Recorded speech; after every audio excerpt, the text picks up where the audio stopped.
because everybody had trash last night. If you would so kindly introduce yourself and just roll with it. Yeah. That would be lovely. All right. Thank you. So anytime? All right. Good morning, everyone. My name is Guillaume, and today we'll be talking about iOS URL schemes, and that's Apple iOS and not Cisco iOS. The reason why the I is uppercase is just my font was not good. So, I apologize. I am so sorry. It's the resolution of the display changed with this, and your slides look incorrect. Is there a way to tell the slide? I do apologize. No, I mean in the presentation software. Yes. Can we tell it to present at a different resolution? Oh, God. Yeah. Oh, really? Yeah. Oh, dear. Yeah. Okay, so it just means that the slides are not going to look quite right. I do apologize ahead. On the recording, you mean, because they look good there. They look good here. If you want, I can probably provide them to you in a different format after. Okay, again, I do apologize for that. I just wanted to make sure that, for the recording and everything, it all looks Okay. as good as possible. All right. Thank you very much. It's not live, Testing. it's being recorded, but- Right, so you're going to need a projector. Oh, there's no speakers, right? No, it's good. 1, 2. Yeah, they're working. All right. So take 2. My name is Guillaume, and we're going to be talking about iOS URL schemes. So I already made that joke, so I won't do it again. So if you're an iOS user, have you ever wondered how communication between application works? Most applications feel pretty isolated, like they're little islands, and you do your stuff, you move to a different application, you do some other stuff. But in some cases, a small amount of data is passed from one application to the other, and magic happens, and it makes you save a lot of time. So a really basic example that I'm going to show here is just you're using Google, and you're looking for bars in Las Vegas because, of course, you need Google to find one. And as soon as you find one, what you want to do is call, maybe to make a reservation. So this application, that's just the Google app for iOS. As soon as you click on the call button, it's going to prompt you and say, do you really want to call that place? And then you say yes, and the phone call is placed. So you didn't have to type in that phone number, and you just save a bit of time. So what are the different methods an application can use to exchange information? We got a few. There's the cloud, and when I say the cloud, I don't mean iCloud, because iCloud is really sandboxed. So iCloud is good for sharing data between the same application on multiple devices, but it's not good to share data between different applications for now. There's the pasteboard, which is similar to a clipboard on iOS. It's not really meant for inter-app communications. Then we got hacks. What I mean by hacks is stuff that's not meant to be used for this, but that some applications have tried in the past. For example, storing contacts and reminders as configuration data so multiple apps could read them. That works fine, except Apple is going to pull the application from the App Store as soon as they notice, so that's no good. Then we got the open in menu. I'm sure a lot of you do that, like you email files to yourself, then you do open in a Dropbox and do that, and then you end up with multiple copies of the same file. So that's not really good either. We have AirDrop, only good to send data between 2 devices, not between 2 applications. So what we're left with, and this is clearly a case of using whatever we have available, is URLs. So today we'll see what these URLs do, how they work. I'll show you some good examples and bad examples of how to use them, ideas for using them more securely, and I'll show you how you can find some more vulnerabilities in these URL schemes. So what they do is implement very basic communication between applications. So you have a source application, you have a trigger. A trigger could be a user clicking a button that says, send this to my to-do list or send this to my notes. You got a destination app that receives the data, handles it, and that just enables the workflow. So how does the source application know what the destination application is? When applications get installed, whenever you install an application directly on an iOS device or through iTunes, it's going to register its handler. A handler is basically like HTTP : / in a URL, except the applications can register pretty much anything that they want. So are these registered handles unique? Well, not really. There's a few you can't ever reuse. These are the basic schemes that just come pre-installed on iOS. No application can reuse these, and that's one of the reasons why you can't change your default mail browser on iOS, because you can't just take that mail scheme and use it for yourself. So these are pretty simple. The mail one is just like on a PC, it's mailed to, so you click on a link, it pre-populates an email. The telephone one, which we saw before, is just passing a phone number to the telephone application. SMS works the same, and it works with iMessage as well. So these are all pretty simple. Then we got some slightly more complicated ones, like maps.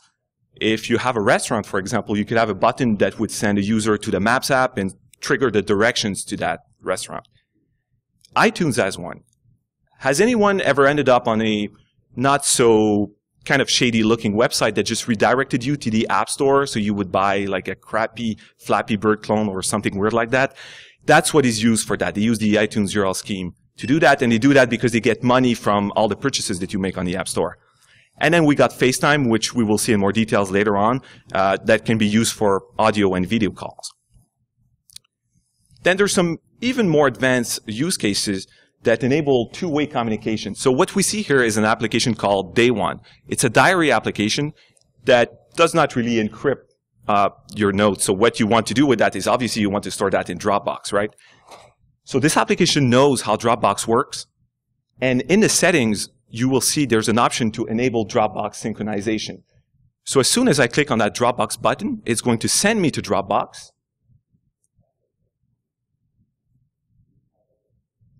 And as soon as Dropbox appears, it's going to ask me, do you really want to grant this Day One application access to this folder?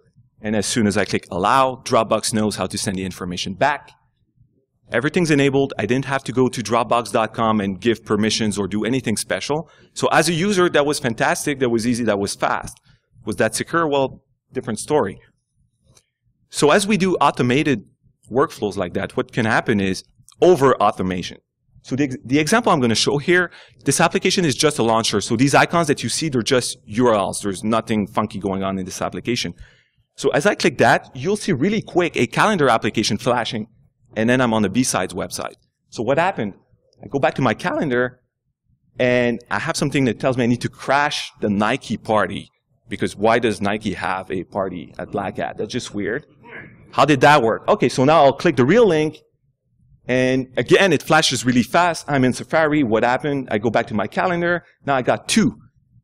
So it just created an item in my calendar. And this is fantastical, a pretty popular third-party calendar for iOS. And I saw it flash by, but no user interaction was really needed. And why is that? Well, that's because the developer, when he made this application, added kind of an evil bit. And that evil bit is add equals 1. When you add that to whatever data you send to it, it's not going to ask for anything. It's just going to do it. So, okay, that's just a calendar. That's not really dangerous. It could be annoying if I set it to wake you up at 5 a.m. in the morning tomorrow. How did I send that back to the BSides website? It's because the application supports a standard called xCallbackURL. That's just a standard that developers have been using to send data to one application and then receive the response back so you can have more advanced workflows. So the attack surface grows. The more stuff we add, the more potential for something to go wrong. So this example, which I borrowed from a website called MacStories, is just to show you how big the attack surface can get with these things. So what we see right now is just a standard iOS browser. Someone has just selected a piece of text, is going to click on a bookmarklet in his bookmarks, which is just a piece of JavaScript code. This JavaScript code took that text and triggered a URL scheme for another application, which is a notes application called Drafts. This application runs Python. That's what you just saw up there, because yes, you can actually execute some other languages on iOS now. Once that application is done, it triggers a different URL scheme that sends that data to a to-do app where the guy can put this URL, add a little comment, and when he's done, he's just going to say add, and it's going to ask him, do you want to go back to your browser? So in this example, we had a browser, JavaScript code, a notes application, Python code, a to-do list, and then back to the browser. So there's a lot of potential for these things to go wrong. So the first person to find things going wrong with these is Nitesh Dhanjani. In 2010, he found an issue with Skype that you could use to place a phone call with Skype with no user interaction. And he posted about that on his blog and on Sans website. But Skype back then was one of the very few applications that used that, so we didn't really hear more about that since 2010. And the most interesting thing he found, and you can't see it on that screenshot right there, so here's the code. he found that Safari will execute any URL scheme automatically if it's located within an iframe, an inline frame. So all the stuff I was showing before could be triggered as you're browsing a website. And that's the second part that these kind of crappy websites use to send you back to the App Store. So I figured, what can I do with that that would be a little bit more evil than that? So I looked at all the applications I had on my phone, and I found this first one. The application is called Byword. It's a really good text editor for Mac, iPad, and iOS. And it had a feature to overwrite a file using a URL scheme. That sounded weird. So it looked like this. By doing this, you would replace the file important.txt in iCloud with the text for the lulz. And the previous file has been overwritten. And unlike Dropbox, iCloud doesn't really let you go back to a previous version. So that's permanent data loss for most users. And iCloud is pretty flat, so guessing that someone might have a file called notes.txt or to-do.txt or important.txt doesn't sound that hard. So I reported the issue to the vendor. They acknowledged. Within a few weeks, a patch was out.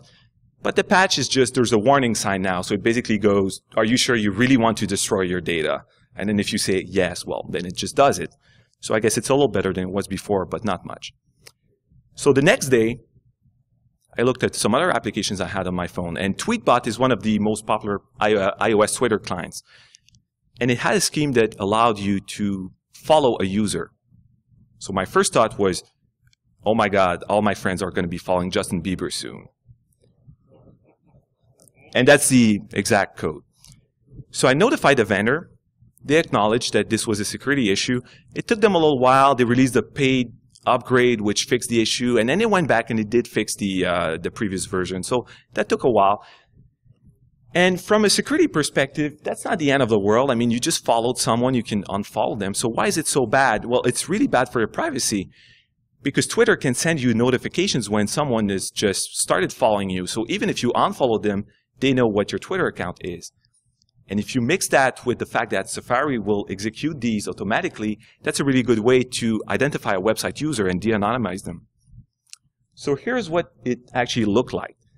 So what we see here is a phishing email. It just says something about a Canadian mayor smoking crack. So you should know it's phishing, right? That's so far-fetched. So I'm just going to highlight the video link. It just shows that the URL I'm clicking on is a perfectly normal, valid URL. And as soon as I click it, you'll see Safari flashing really fast with a troll face, and then I'm sent to Tweetbot. And at the top, and there's a little cropping issue here, but you can see you are now following Justin Bieber. And that happens really fast, and there's nothing you can do to stop it once it starts. So I just unfollowed him, and fun fact, I tested that like hundreds of times, and I never got banned by Twitter for it. It seemed to be a weird use case. And then I thought, how could I make this even worse?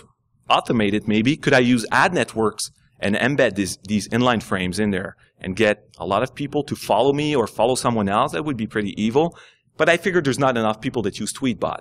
I know a lot of people that do that, but that's just because I know a lot of geeks. Most people just use the standard Twitter application. So that wasn't what I really was looking for. So I get back to my phone and I look at the applications I have and I figured, what's more popular than Tweetbot that I have that could be used for this? And I found Facetime. Pretty much everyone who's got an iOS device uses Facetime, right? The issue is really similar to the Tweetbot one, so it's a really important privacy risk because it affects most iOS users. So what happened is Facetime used to be video only in iOS 6 and previous versions, and they added Facetime audio in iOS 7. The video calls would ask you for confirmation before placing it, but the audio calls did not. I don't know why. And I also don't know why they called it Facetime audio. That's a really stupid name. They should have called it VoiceTime, which would be much better. So this inline frame on any website would make you call me. That's my email address. That's my iCloud account. Please don't hack it. So that would call me. And as soon as the call is placed, I see the caller ID information. So if you're using your iCloud email address, I see that. If you're just using your phone number for FaceTime, I see that. So if there's anyone that's got iOS 7 to 7.06, or that's got the latest version and has Chrome, well, demo gods plus AT&T roaming equals 2% chance of success. But if you browse there during the talk, that's probably going to call my phone, which is on mute, so we can do a small live demo. But I got a video of what it looked like. So you can see my wonderful office on the right. On the left is my iPad. So I'm just browsing a website. And I'm just clicking a link. I know you don't see the text, but it's not really important. And as soon as I click on that link, the recording stops on my iPad because it doesn't let you record when you're placing a call. And on my phone, I see my name. I would see the email address or the phone number, but I have myself in my contacts, which might sound weird, but it's just so I can send it to other people. And it happens really fast. Even if you hang up, your caller ID info is already there. So I looked at Apple's secure coding guide, and what did it say about these URL schemes? They say, whether you make the comments public or not, hackers will try sending comments to your application. And I think that's like the history of the world. You just made something, someone is going to try to break it. And then what did they do? They fixed Safari.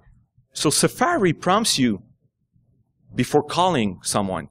But there's a whole bunch of other applications that are browsers on iOS. And the issue is not fixed for these guys because it's not the FaceTime application that's been fixed. So I looked at the browser I had on my phones, the browsers I had on my phone, and I had a few that I use quite a bit. So 1Password, really good guys. They're like, yeah, this is really bad. They fixed it super fast. The second one is Onion Browser. It's an unofficial Tor browser for iOS, not the bad one that was malware, the real one. So I spoke to the developer. It was not impacted, and I said, hey, did you think about this? Is that on purpose? And he said, no, I didn't have time to implement the external URL scheme stuff. But when I do, I'll make sure that we're really careful with what external applications we launch because the user is in Tor only in the browser because it's iOS, so it doesn't get done at the network, at the system level. And Google said, that's not really a Chrome problem. That's more like a Chromium problem. I'm like, I don't really care that there's an issue. Maybe someone should fix it. And then they sent me to a thread where people say this can't really be used maliciously, so they don't want to add a warning. I think I prove it could be used maliciously, but whatever. They're kind of right that Apple should fix FaceTime. Then I looked at the Twitter application, the real Twitter application, which has a built-in browser like so many other applications do. So if you want to know who a Twitter user is, just send him a link that's got this inline frame that I showed before. So as soon as he's going to click on that link, the call is established and you know who he is. So if you need to know someone's phone number, it's really, really useful. And that's going to work in every application that's got UI WebView and WebKit pretty much. Maybe it's going to be fixed eventually, we'll see. Then back to the secure coding guide by Apple. They say, don't implement useless features, which sounds really basic, right? Don't accept arbitrary URLs and paths, because you could really easily have path traversal issues with these URL schemes. They also say watch out for buffer overflows, because all iOS applications in the store right now, they're all Objective-C, so there's big potential for buffer overflows there. And Apple's not going to protect you. If your application receives data using these schemes, they're just going to send the data to your application, so you can't rely on them protecting you. Don't pass these to queries, because you're going to end up with query injection in your application, and that would be really bad. And they also say watch out for social engineering. Pretty much everything I've just shown is just that. I mean, there's nothing technical in these issues. It's just like a logical flaw. So don't implement useless features. Developers on iOS, I don't know, they seem to really like these URL schemes, and they use them in a weird way. So this is pcalc, a really popular third-party calculator for iOS that does RPN, and it's pretty awesome. So I'm just typing in some stuff, and then I browse a page that does clear all on my calculator. Why would I ever need a website to do clear all on my calculator? And that's not dangerous, that's just dumb. Then I found another one, and if you have issues with flashing lights, I would recommend that you do not look for the next 20 seconds. So there's an app that's a flashlight application that's got a scheme to trigger a strobe light. What's the use case for that? Like, you really need to throw down a party like right now using a link on a website? I don't know what the point is. But I spoke about Twitter, I spoke about iMessage. That's all old stuff, right? The new hotness is Yo. So I looked at Yo, really secure, really useful application. And everyone's using Yo, right? So I just loaded it up. It says, invite your friends, because that would be so much better. I'm like, yeah, I don't think so. And then I go browse this website, which automatically sends a Yo on my behalf, because they just accept that and they do it. So I just send it to myself for purposes of the demonstration, and I just sent a Yo. So if you need to de-anonymize anyone who's using Yo, that's just one of the many ways you can do that. And what's really dumb is it's so basic. That's the URL scheme for it. You just put someone's username, and when they browse, it just sends a yo. And there's a guy who's doing two-factor authentication using yo. So after OAuth, we now have auth yo. And it's kind of a joke, but at the same time, some people are like, yeah, this is cool. We should use that for two-factor. Yeah, don't do that. Then I started looking at some other ways you could use these to de-anonymize people. So what you see on the right is my Mac. I'm logged into Google Apps. I'm creating a Google Docs that I made public. On the left, you see my iPhone. On my iPhone, I'm not logged into Google in my browser. So what's interesting is you can see these things as persistent CSRF attacks, right? Because people don't log out from applications. No one logs out from their Dropbox application on their phones. That doesn't make any sense. So what I did right here is instead of sending the link to the public document, I sent a link that uses the URL scheme for the Google Drive in the Google Docs application on iOS. So instead of opening it in the browser, it opened it in my application where I'm logged in. So on the right, it's really small, but what you see in green is my name. So again, another way you can know who I am if I'm using iOS. So what I would say, if you're a developer, have you considered that this could be completely useless? Has anyone in this room really implemented like customized workflows using these URL schemes? There's me, and I'm like a big Apple nerd. So don't do that if no one is going to use it, or at least give the user the option of not enabling that and leave that off by default. You should just have an option. Do you want to enable these third-party applications to send data to your application? Yes. If someone is enough of a geek to use this, they will find your setting. If you need full automation in the flow, for example, the day one example I showed where it just sends you to Dropbox and then Dropbox sends you back, have you considered using a key? And what I mean by a key, I mean like the cheapest, crappiest CSRF-like token ever, or a password. So just tell the user to set up a password that will be passed in all of these URLs. So that would defeat pretty much all of the web attacks that I've demonstrated, because that's not really targeted. So even if it's just 1, 2, 3, 4, 5, 6 as the password, this is really hard to brute force over the web page. So that would be pretty good. And most of all, don't rely on the browser to protect you against this. Even if it's your own OS, I think Apple should know that they've been approving applications in the App Store that have browsers in them. So how do you know an application has a URL scheme that you might want to exploit? What you can do is download the application on your Mac. This can work on a PC as well. Just extract it, show the package content, and find the info.plist file. And that's what it looks like. So what we see right here is there's a setting that's declared that says CF bundle URL schemes. And then you know the application has a scheme, but you don't really know what the scheme can do. You know it's there, so then you can start messing with it. But if you want to save a lot of time, buy this application, Launch Center Pro. That's the launcher I was showing earlier. This application has information about pretty much every application in the App Store because everyone wants to be featured in that application. So in one plist file that you can find the same way by extracting the application, you have that same information but for thousands of applications. And I'm serious, if you look at that for 5 to 10 minutes, you will probably find a vulnerability in an iOS application that just has some crazy schemes that do crazy stuff. There's other attacks you could do with that. Buffer overflows that I mentioned before. If you want to try buffer overflows using URL schemes, I really recommend that you Google Patrick Wardle's talk at Source Boston. It's available on the web. He gave a lot of good tips on how to reverse engineer iOS applications, and that would be really useful for you. And Daniel Meyer has a tool called GIDB that's on GitHub. It automates so many black box pen testing workflows for iOS, one of which is fuzzing these URL schemes. So if you have a jailbroken iPhone, it's just going to fuzz that, run the application, no error code, kill the application, and try over and over until you find a buffer overflow or a different kind of issue. Another thing that I want to try is sniffing. I mentioned earlier that these URL schemes are not unique except for the default ones. What does that mean?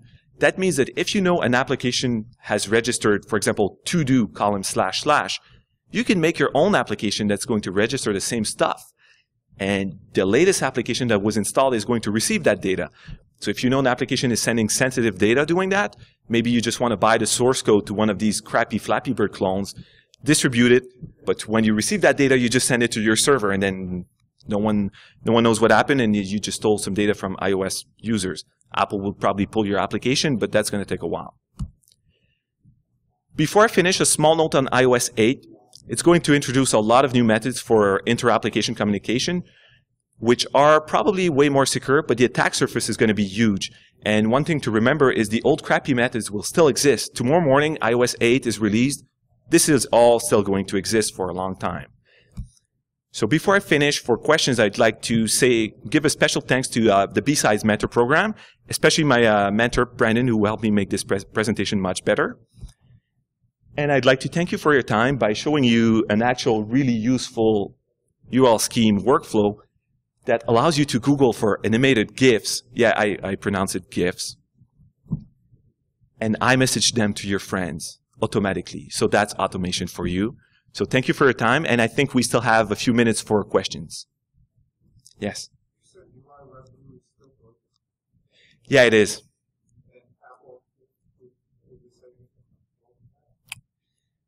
They kind of confirmed that they're looking at it. So I'm hoping it's going to be fixed soon. When I told them about the Facetime issue, they were working really hard on iOS 7, which was a major release. So it took quite some time for them to implement the first fix. But I'm confident they will do something about that. We'll see. Yeah, Safari in 7.06 is broken. 7.1 is fine. But like if you're using Chrome, you're still vulnerable to that. Even if you're in incognito mode, right? Because Chrome still sends you to external applications. Yes? By broken, you mean doesn't have this lane filtering in a lot of ways? Yes, yes. So actually, you're right. FaceTime is broken. But if you're a Chrome user, you're vulnerable to that. Just making it clear that FaceTime should be fixed. Another one, yes? So if two apps reach the same Yeah. URL scheme, then the bigger one, It's kind of random. Like I tried to test and to be sure it's always the latest one, but in some cases it was the first one. Maybe it's random. Maybe it's random, but it's not always the first one. And some people make like paid upgrades for their application. And Tweetbot is a good example. Tweetbot has its own scheme. And when they released the new version, it was a separate app that also registered the same scheme. And if you had both apps on your phone, it was just crazy. It was always going to the old one and it was going to the new one. I don't think there's any logic behind it. Or there wasn't in iOS 7.06 when I tested it. Yes? So other than fixing their own applications, what can Apple do to deal with this without breaking the legitimacy? Yeah, well, I think the responsibility is in the developer's hands, right? If you're going to use this, you need to be careful. The new methods that Apple is going to provide in iOS 8 will actually be way more powerful, even at a functional level. So I think developers will start using the new stuff. So this year we should see less and less URL schemes being implemented in applications, and it's probably going to slowly die down. Let's be clear, Apple could fix everything tomorrow by requiring a confirmation before any URL scheme is right? Yes, but if they did that, that would break a lot of automated workflows, which only a small fraction of users do, but there's a few people trying to use like iPads to replace laptops and day-to-day application. So until iOS 8, it was such... I don't think Apple ever intended that to become so popular, but because there was nothing else, it became popular, and now they're kind of stuck with the problem because they can't just kill it. So we'll see. You can also do whitelisting. If you have an application that should only receive data from one other application, you could do that. But unless you really know exactly what your users are going to use it for, that's not really a usable solution. We still have time for one more question. Yes. Once the iOS 8 stuff comes out, is there any reason not to just deprecate all of this other than the built-in ones like Telephone? I think they can still be useful for really basic stuff like the telephone one, and who knows if Apple would deprecate that in maybe iOS 9, because Apple is usually not shy about removing older features. So we'll see. It could happen. Could happen. Any other questions? All right. Thank you.